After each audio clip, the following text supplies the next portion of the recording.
आकाशवाणी गोरखपुर से समाचार दर्शन।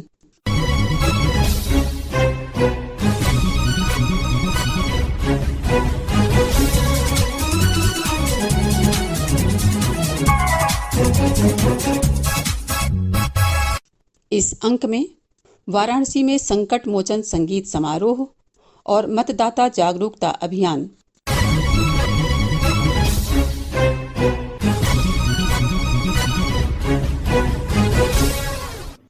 वाराणसी को विश्व की प्राचीनतम जीवंत नगरी के रूप में जाना जाता है।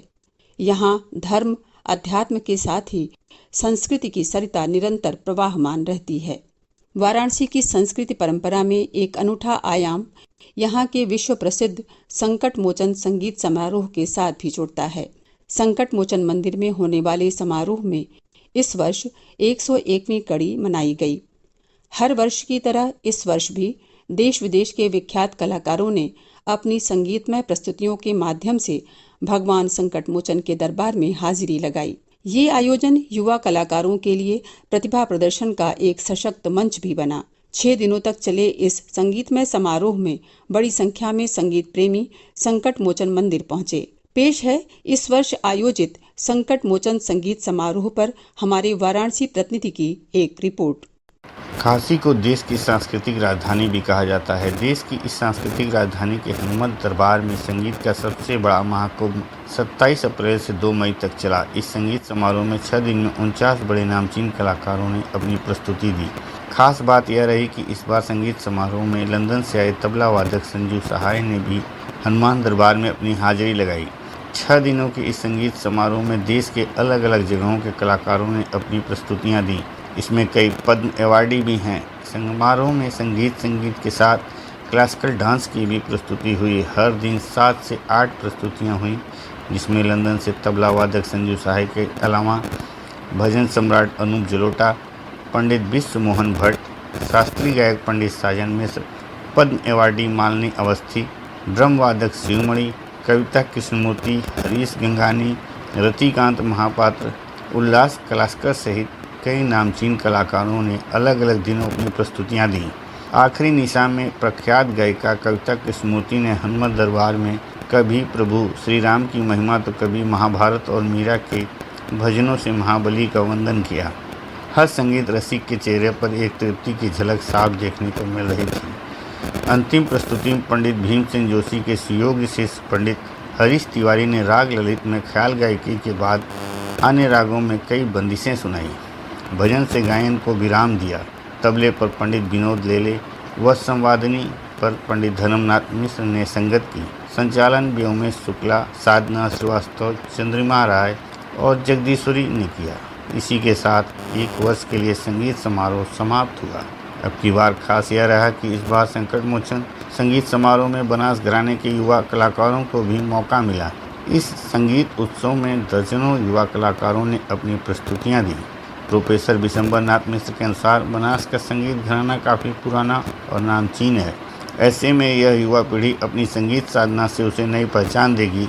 इसलिए उनका हौसला बढ़ाने के लिए बड़े कलाकारों के बीच उनको भी प्रस्तुति का मौका दिया गया।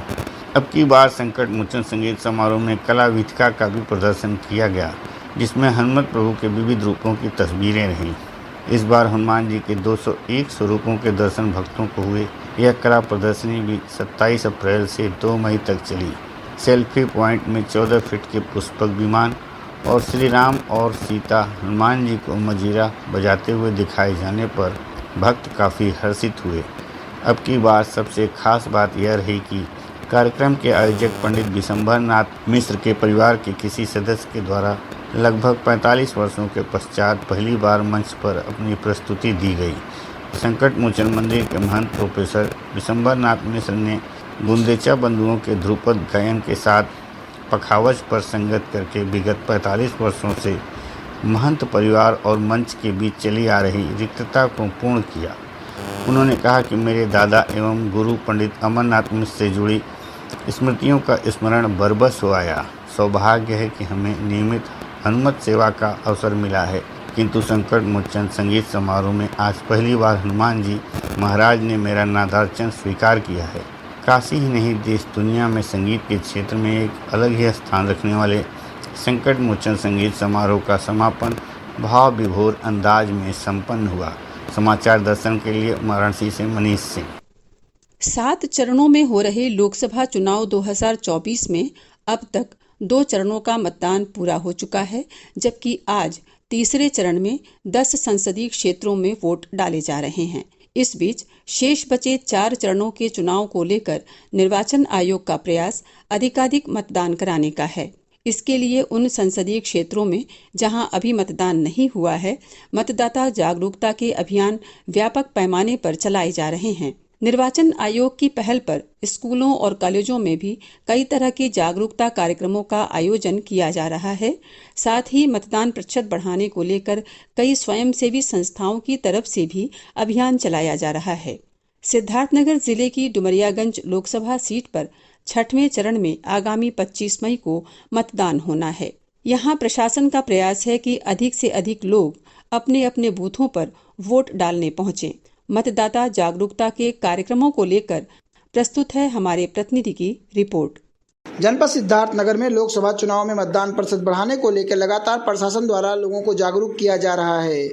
आने वाली 25 तारीख को जनपद में लोकसभा चुनाव के लिए वोटिंग होना है। जिला निर्वाचन अधिकारी द्वारा लगातार यही कोशिश की जा रही है कि जनपद में लोगों को जागरूक कर अधिक से अधिक वोट कराया जाए। वहीं इसी क्रम में जिले में पिंक स्कूटी रैली और बाइक रैली भी निकाली गई है।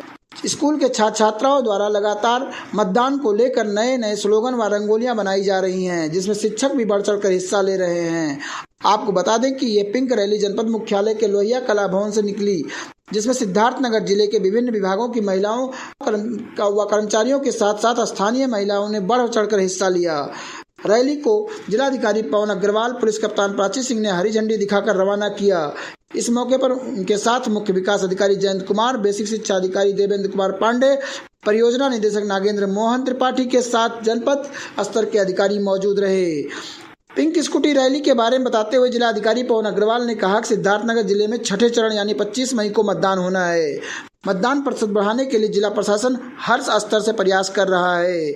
उन्होंने कहा, मतदाताओं को जागरूक करने के लिए जिले की महिलाओं द्वारा यह पिंक रैली निकाली गई है, जो जिले में भ्रमण कर लोगों को जागरूक करेगी। उन्होंने कहा कि मतदान प्रतिशत बढ़ाने के लिए पोलिंग बूथों पर हर तरह की सुविधा जिला प्रशासन द्वारा मुहैया कराई जाएगी। जिला अधिकारी ने कहा कि भीषण गर्मी को देखते हुए बूथों पर पानी की पर्याप्त व्यवस्था के साथ साथ टेंट व अस्थायी तौर पर शेडों की भी व्यवस्था की जा रही है। उन्होंने आशा जताई कि सिद्धार्थनगर जिले में पिछले लोकसभा चुनाव से ज्यादा प्रतिशत में मतदान होगा। जनपद में कुल पोलिंग सेंटर 1604 हैं। मध्य स्थल 2178 है। क्रिटिकल बूथ की संख्या 21, शेडो एरिया 64 मध्य स्थल है। वहीं वर्तमान में इस संसदीय क्षेत्र में कुल मतदाताओं की संख्या 19,52,037 है। इसमें 10,39,726 पुरुष हैं, जबकि महिलाओं की संख्या 9,12,165 है। अन्य मतदाता 146, सर्विस मतदाता 341 है। वहीं 18 से 19 वर्ष की आयु के मतदाताओं की संख्या 20,647 है। जेंडर रेशियो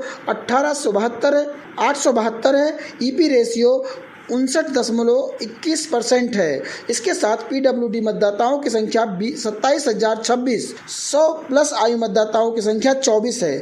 आकाशवाणी के लिए डॉक्टर सावन कुमार श्रीवास्तव, सिद्धार्थनगर।